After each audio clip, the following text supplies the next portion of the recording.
अस्सलाम वालेकुम नाज़रीन, मेरा नाम आदिल तनवीर है। जिस तरह से कई गैर मुल्कियों की ये तरीक़ाकार और आदत बन चुकी है कि जहाँ से कमाते हैं, जहाँ से रिज़्क मिलता है, फिर उसी के मुतालिक बुराई करते हैं, तो ये एक बुरी चीज़ है जिसको हम वक्तन फ़वक्तन डिस्कस करते हैं। ठीक ऐसे ही अरब लोगों के यहाँ भी ये मर्ज़ अब बढ़ता चला जा रहा है कि जहाँ से उनको सहूलत मिल रही है, जो उनका काम कर रहे हैं, उनके साथ भलाई कर रहे हैं, वो उनसे नफ़रत और कह लीजिए बाज़ुकात बड़े बुग़्ज़ का इजहार करते हैं, यानी कि अजनबी। आज एक वीडियो आपको दिखाएंगे। एक अरब मुल्क के एयरपोर्ट के ऊपर हर तरफ गैर मुल्की नज़र आते हैं। इस पे एक बंदा वीडियो बनाता है और फिर वीडियो के नीचे बहुत सारे लोग कहते हैं कि गैर मुल्कियों को यहाँ से निकालो, गैर मुल्की तो कब्ज़ा कर रहे हैं, हर जगह यही नज़र आते हैं, इनकी वजह से चीज़ों की कीमतें बड़ी ज़्यादा हो चुकी हैं, फ़लाँ फ़लाँ। तो आज इन तमाम बातों का हम जवाब देंगे। कुछ अरब बाशिंदों ने भी इसका बड़ा खूबसूरत जवाब दिया। पहले आप ज़रा ये वीडियो देख लीजिए, फिर इस पे बात करते हैं। माशाअल्लाह كله وافدين ما ادري هو مطار الكويت الدولي ولا مطار الاقصر شيء فظيع وكل هذول يعالجون عندك مستشفياتك يمشون شوارعك ما شاء الله كله وافدين ما ادري هو مطار الكويت الدولي ولا مطار कोयती एयरपोर्ट पे ये बंदा वीडियो बना रहा है और कह रहा है कि ये लगता ही नहीं है कि ये कोयत का एयरपोर्ट है। ये तो यूं लग रहा है कि जैसे ये लाहौर का या फिर अल-अक़्सर यानी इजिप्ट का एयरपोर्ट है, क्योंकि हर तरफ गैर मुल्की हैं, या तो मसरी नज़र आ रहे हैं या पाकिस्तानी और इंडियन नज़र आ रहे हैं। इसने जब ये वीडियो पोस्ट की तो लोगों ने कहा कि यही गैर मुल्की हैं जिनकी वजह से हमारी ज़िंदगी मुश्किल हो पड़ी है। क्यों?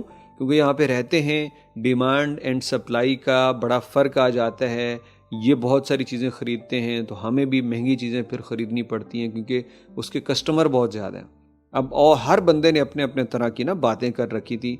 बग़ैर किसी वजह के गैर मुल्कियों से बुग़्ज़, इनाद और उनसे नफ़रत करना, ये चीज़ काबिल मज़म्मत है। जो लोग ये कहते हैं कि इन गैर मुल्कियों की वजह से ज़िंदगी मुश्किल हो गई है, अगर आज अरब रियासतों से गैर मुल्की निकल जाएँ तो इनको अगले ही रोज़ पता चल जाएगा कि ज़िंदगी पहले मुश्किल थी या अब है। आज तक हालत ये रही है, आज से 10 साल पहले तक, कि तमाम अरब रियासतों में कोई काम इनसे खुद तो हो नहीं पाता था। गैर मुल्की यहाँ पे आते थे, तमाम मुश्किल और टेक्निकल काम उन्होंने संभाल रखे थे। वो मैन पावर इस्तेमाल करते थे, सख्त जान थे, सख्त गर्मी में काम करने वाले गैर मुल्की, उन्होंने सारा निज़ाम चला के रखा, आज तक चला रहे हैं। तो अगर वो निकल गए तो फिर इन लोगों को पता चलेगा कि ज़िंदगी पहले मुश्किल थी या आज मुश्किल। ये कहते हैं कि चीज़ें महंगी हो गई हैं क्योंकि गैर मुल्की बहुत ज़्यादा ख़रीदते हैं प्रोडक्ट, इसलिए हमें भी नहीं मिलती। तो अगर गैर मुल्की ना हो तो जो आपको कॉस्ट पड़ती है ये वो उससे भी ज़्यादा आगे चली जाए, क्योंकि जिस तनख्वाह में कोई गैर मुल्की काम कर रहा है उस तनख्वाह में कभी भी कोई कोयती, सऊदी या अमाराती काम नहीं कर सकता।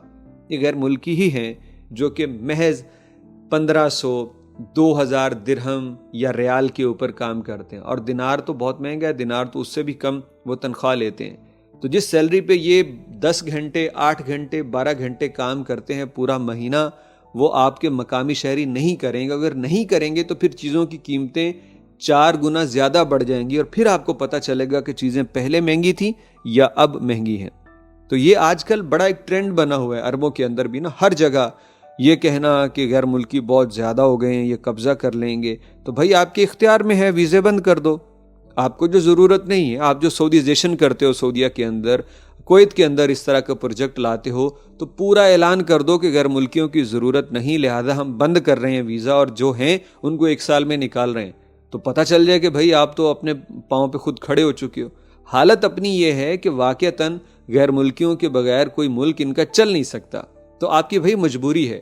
जिस तरह हम गैर मुल्कियों को कहते हैं कि एहसानमंद रहो उस जगह से जहाँ से आपको रिज़्क मिलता है, जहाँ पे आप रिज़्क कमा रहे हो उसको मशकूर बनो उस जगह के, इसी तरह हम इन अरबों को भी कहते हैं कि जो तुम्हारा एक काम कर रहे हैं, जो तुम्हारी मदद कर रहे हैं, चाहे वो तनख्वाह भी लेते हैं, फिर भी वो काम तनख्वाह दे के भी तुम लोग नहीं कर सकते। और गैर मुल्की जो तुम्हारे साथ ये भलाई का काम कर रहे हैं तो तुम्हें उनका एहसानमंद होना चाहिए कि वो अपने घर वालों से बड़ी दूर परदेश की ज़िंदगी काट के, मुशक्क़तें बर्दाश्त करके तुम लोगों को सहूलत दे रहे हैं और तुम्हारे मुल्क की तरक्की में हिस्सा डाल रहे हैं। तो इन गैर मुल्कियों का इन अरबों को हमेशा शुक्रगुजार रहना चाहिए।